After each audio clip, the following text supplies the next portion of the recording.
Ya, itu dia tadi Cia. Ini kasus demi kasus kriminal kerap terjadi di berbagai daerah. Ironisnya, saudara, pelakunya ini adalah anak-anak di bawah umur, mulai dari kasus pembunuhan hingga tawuran yang berujung nyawa melayang. Ya, lalu kenapa saat ini banyak anak-anak yang dinilai mudah untuk melakukan tindakan agresif? Apa yang salah di sini? Kita diskusi bersama dengan Reza Ramadansyah.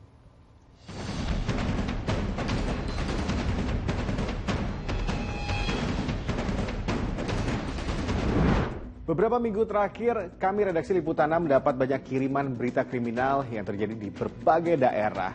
Kasus pembunuhan misalnya. Tapi yang bikin geleng-geleng kepala, ternyata banyak pelakunya yang masih remaja, anak-anak di bawah umur, bahkan masih sekolah. Kenapa ya? Itu bisa terjadi.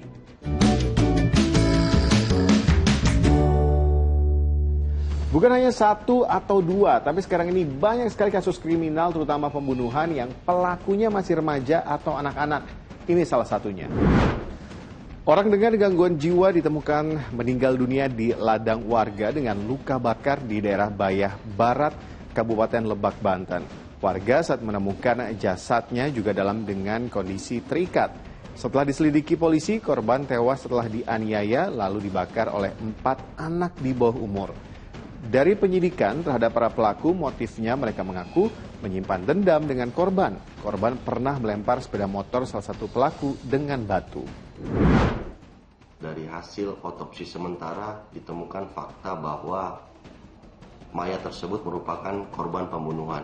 Sehingga keesokan harinya kami melakukan penyelidikan dan berhasil mengamankan keempat pelaku, di mana keempat pelaku ini merupakan anak di bawah umur. Adapun pelaku yang kami amankan antara lain yaitu saudara MA berumur 15 tahun, saudara AD berumur 14 tahun, saudara MI berumur 16 tahun, dan saudara HB berumur 13 tahun. Bukan hanya kasus pembunuhan, tapi juga banyak terjadi kasus-kasus kriminal lainnya, seperti tawuran misalnya, yang kerap terjadi di berbagai daerah. Dan kali ini bukan hanya tawuran kenakalan remaja, sudah masuk ranah kriminal, ada nyawa yang melayang di sana.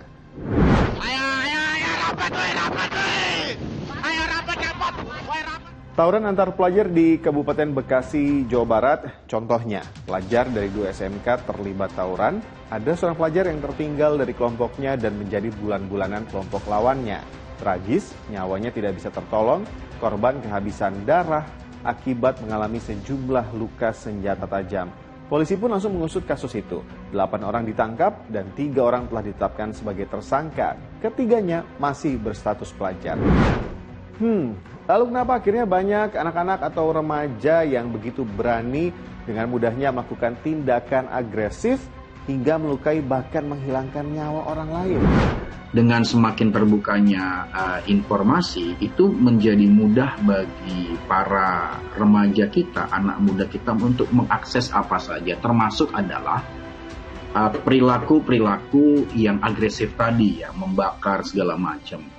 Nah, ini ketika anak-anak muda kita mengakses itu, lalu itu menjadi katakanlah kesukaan, bahkan menjadi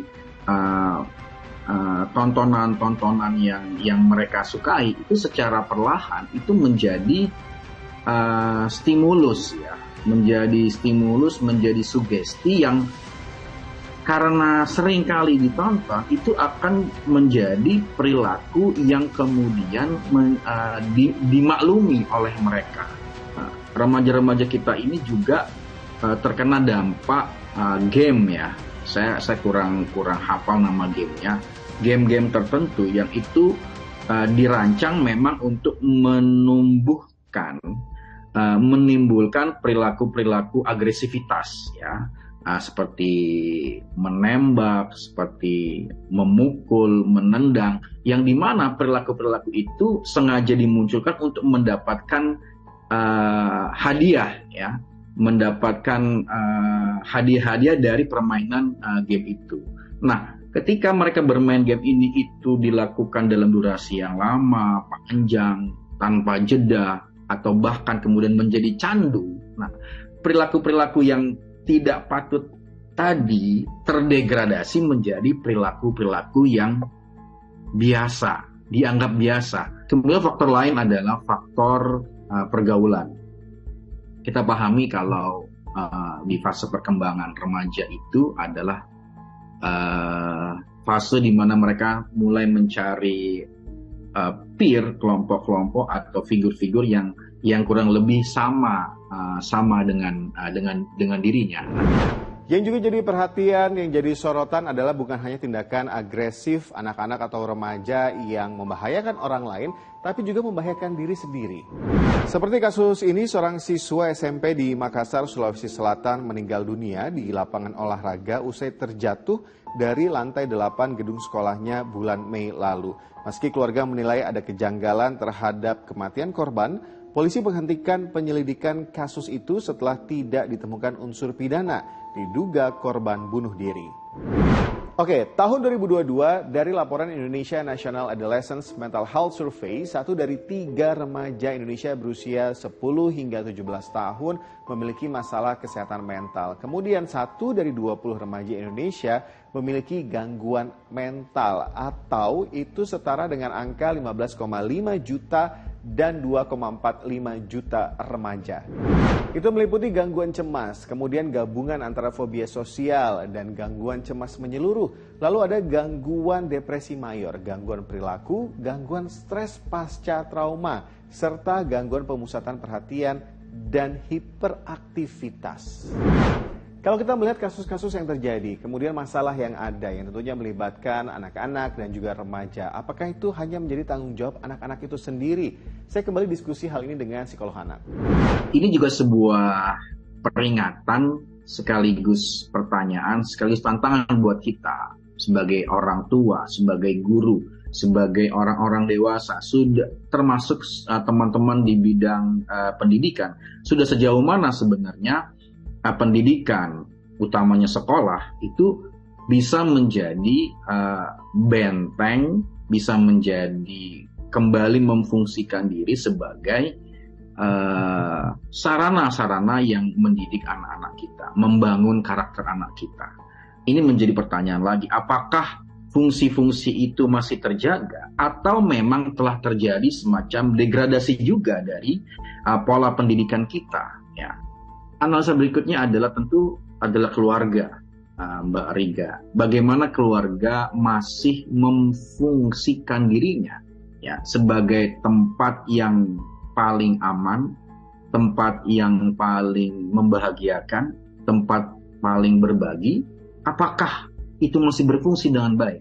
Seorang ayah, seorang ibu, ya, seorang kakak, seorang adik, apakah keluarga itu masih menjadi tempat yang menyenangkan sehingga perilaku-perilaku agresif tadi tidak memungkinkan untuk tumbuh. Lalu bagaimana dengan peran pemerintah? Tentu peran-peran itu kita harapkan utamanya dari diri anak, keluarga, teman, masyarakat itu kuat gitu ya. Tapi pada ujungnya ketika anak-anak ini harus berhadapan dengan hukum, lalu kemudian perlu penanganan dan ini, maka pemerintah daerah juga harus disiapkan. Oleh karena itu maka program-program kebijakan kabupaten kota layak anak, lalu kemudian mendorong terlaksananya desa kelurahan ramah perempuan dan peduli anak itu terus didorong gitu ya, termasuk bagaimana misalnya di sekolah-sekolah, di pesantren-pesantren itu juga telah disiapkan oleh peraturan Mendikbud, peraturan Menteri Agama yang membuat dorongan di mana di satuan-satuan pendidikan itu menjadi ramah anak dan didorong untuk melakukan upaya pencegahan dari kekerasan di lingkungan sekolah. Jadi ini yang dibangun termasuk di daerah-daerah, tentu pemerintah daerah terus menyiapkan lembaga-lembaga penyediaan layanan yang pada saat misalnya upaya-upaya pencegahan sudah dilakukan maksimal, masih ada kasus, maka di daerah-daerah juga tidak kemudian misalnya kesulitan untuk melakukan upaya tindak lanjut bagaimana ketika anak menjadi pelaku, anak menjadi korban, anak menjadi harus memberi kesaksian, sehingga unit-unit layanan yang disediakan di daerah itu dapat melakukan pendampingan, termasuk pendampingan dan kasus-kasus yang tadi disebutkan masih muncul di beberapa tempat dan datanya masih terus kita catat. Menjadi tanggung jawab kita semua, tanggung jawab bersama bagaimana menyelesaikan masalah-masalah, kasus-kasus yang ada keterlibatannya anak-anak atau remaja di dalamnya. Bukan hanya sekedar menghukum bagi mereka yang terlibat, tapi bagaimana mencegah agar kasus-kasus ini tidak lagi terjadi. Kita ketemu di diskusi selanjutnya.